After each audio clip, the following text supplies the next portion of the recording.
Olá a todos, produtores rurais de todo o nosso Brasil. Está começando mais um Agritendências, clima e mercado. Tendências do clima, tendências do mercado, são os dois fatores fundamentais aqui para uma agricultura produtiva e lucrativa. Esse é o assunto sempre do nosso programa Agritendências. A gente começa o programa de hoje falando sobre clima. Marco Antônio, muito bom dia. Conta para a gente, Marco Antônio. Teve geada, era um susto que era programado aqui para esse feriado, um susto de que poderia haver geada, algum estrago nas lavouras, especialmente no sul do país. Parece que não chegou a tanto, ou não é isso, Marco Antônio? Conta para a gente. Silmar, tudo bem? Estamos aqui mais uma vez, né? Nesse boletim clima, mercado. E olha, geou, a massa de ar polar avançou, só que essa geada, Silmar, foi como a gente vinha falando, foi extremamente pontual, com baixo, mas assim, para não falar que não teve perdas, né? Teve alguma, mas foi em região de baixada, pontual, sem nenhuma relevância significativa à produção regional ou nacional. Pode ter pegado para um produtor aqui, um produtor ali, mas no âmbito regional ou estadual, e muito mais estadual, nacional, sem nenhuma irrelevância esse frio. O que me assusta um pouco, Silmar, é que esse frio que está ocorrendo agora tem dois agravantes. Primeiro, inibe as chuvas em grande parte da região centro-sul do Brasil. Por conta, quando você tem a presença de uma massa de ar polar, você não tem informações de nuvens de chuvas. Então, o Brasil vai ter aí uma semana, né, esses próximos 7 dias, aí até quarta-feira da semana que vem, com pouquíssimas chuvas em grande parte da região centro-sul. E, por outro lado, esse frio que está ocorrendo agora, em plena primavera, inibe um pouco o crescimento, trava um pouco o crescimento das plantas. Então, a planta cresce um pouco em ritmo um pouco mais lento. Até nós estamos já um pouco mais lento, tudo encreviado aqui, né? Com esse frio, imagina a planta que está ali, que não tem como se agasalhar. Né? Então, assim, de uma forma geral, é uma condição a ser preocupante.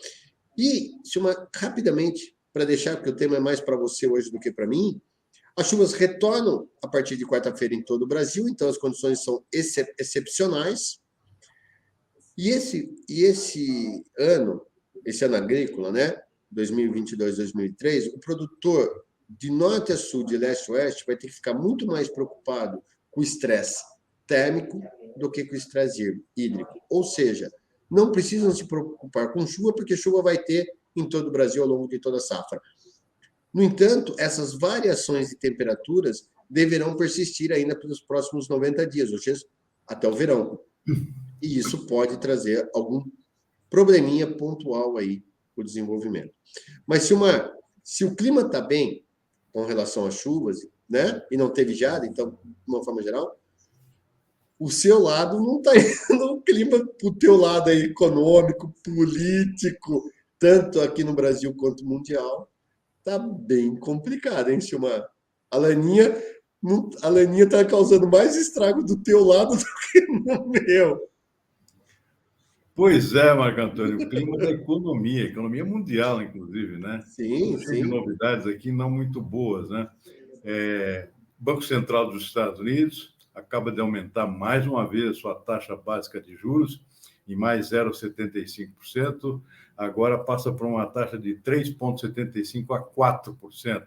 Existe essa faixa aqui de variação da taxa básica de juros, que é a espécie de Selic deles, lá que norteia os investimentos, norteia as taxas de juros dos bancos também. E Banco Mundial, né? O que mexe lá, mexe no mundo inteiro, né, Silmar? No mundo inteiro. Para um país de primeiro mundo, de economia civilizada, digamos assim, entre aspas, é uma taxa muito alta, né?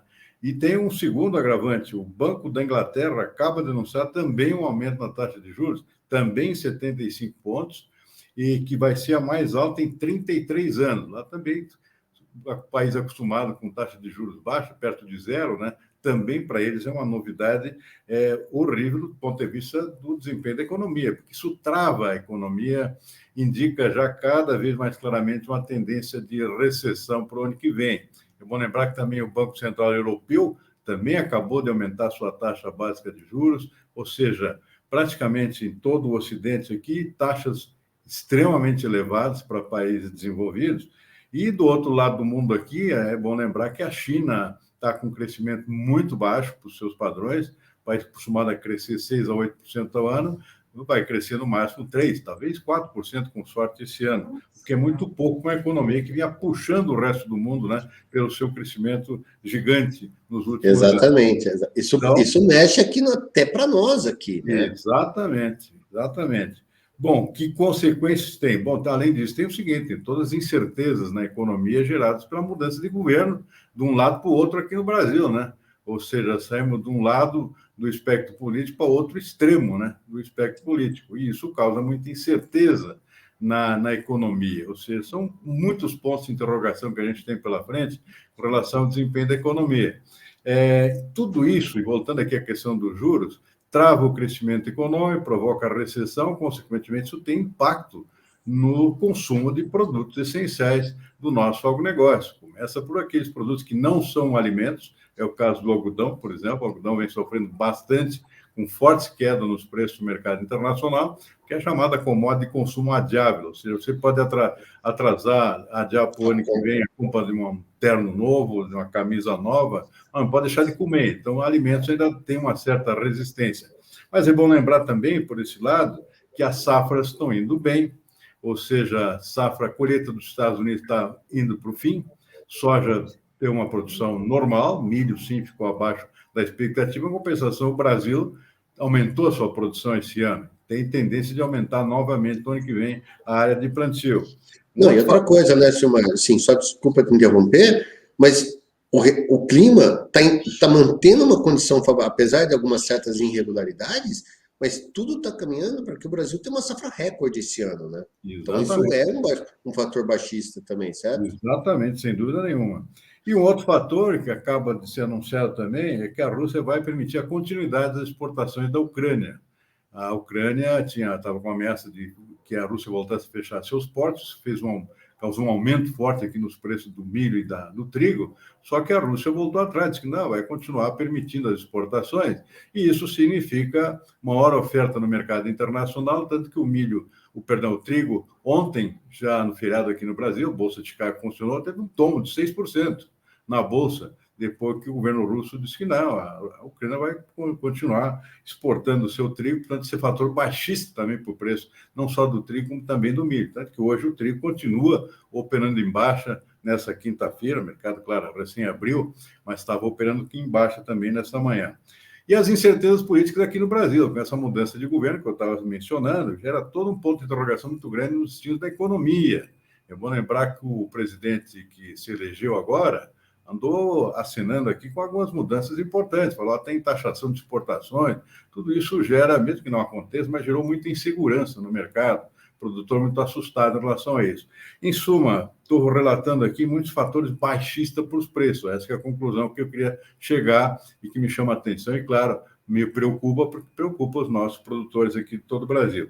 A gente espera que exista ainda uma boa resistência nos preços, especialmente no caso do milho, porque a produção ainda, mundialmente falando, é menor, bem menor que a do ano passado, e isso vai persistir até, pelo menos, o fim do primeiro semestre do ano que vem. Então, nós temos aqui um período de bons preços ainda, embora talvez não tão bons quanto se poderia imaginar antes desses fatores que eu estou citando aqui. Para a soja, uma pressão um pouco maior nos preços em função de safra boa aqui nos Estados Unidos e aqui no Brasil também, caso o clima continue ajudando, como você está dizendo.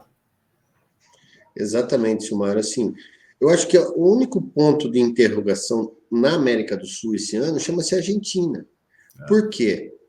A Laninha está aí, trouxe problemas seríssimos para a produção de trigo, que a gente está vendo, e a Argentina planta sua safra de soja e de milho agora no mês de novembro e dezembro, que é aquela soja primeira campanha, ou a primeira safra deles. Uhum.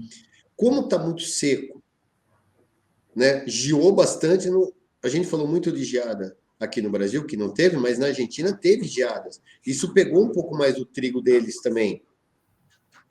Então, isso também pode trazer uma pressão maior agora, para essas próximas semanas, no preço do trigo. Porque já estava ruim o trigo na Argentina e teve geadas, então pode ter uma quebra maior.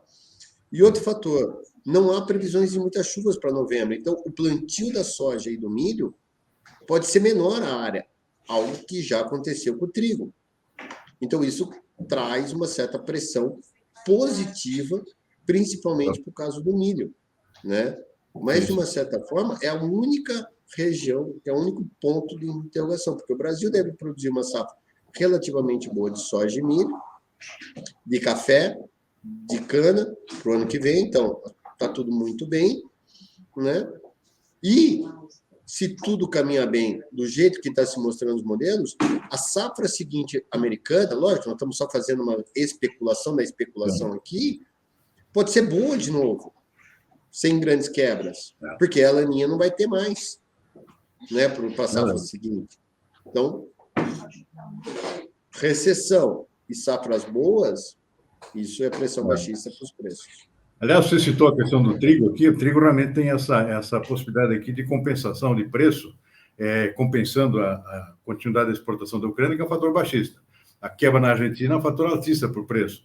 Só que é o seguinte, a Argentina vai ter pouquíssimo trigo para vender para o Brasil esse ano. Então, o Brasil vai ter que buscar trigo mais caro lá fora, lá nos Estados Unidos, lá no Canadá, mais longe, isso significa frete mais caro.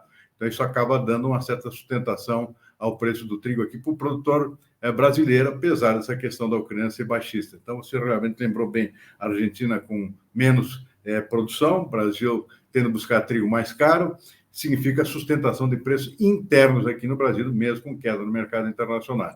Foi bem lembrado. Mas, enfim, tem muitos pontos de interrogação, né, Marco Antônio? E a gente, como não tem mais tempo para continuar a conversa, a gente fica por aqui, deixando um ponto de interrogação no ar aqui, que é importante a gente se preocupar, porque isso pode mexer com o próprio ritmo de comercialização do nosso produtor, né? Tem que se organizar bem, planejar bem a comercialização, para não ter surpresa lá na frente, né, Marco Antônio? Exatamente, por isso que, assim, fiquem ligados aqui no Rural Clima, que toda semana a gente está soltando os boletins, agora o Silmar vai começar a fazer os seus destaques diários também, então acompanhe a gente nas redes sociais para entender não só de clima, mas também de mercado. E isso vai ser de suma importância para você nas suas tomadas de decisão daqui para frente. Ou seja, a Rural Clima ajudando cada vez mais você, cliente, produtor, na tomada de decisão. E agora, o meu grande amigo Silmar, ajudando vocês também. Certo? Silmar? Feito, Marco Antônio. Ficamos por aqui, então. Um bom dia para todos os nossos produtores de todo o Brasil. Um bom dia para você, Marco Antônio. Até a nossa próxima conversa. Até lá. Sim, e fiquem ligados aqui. Um abraço a todos.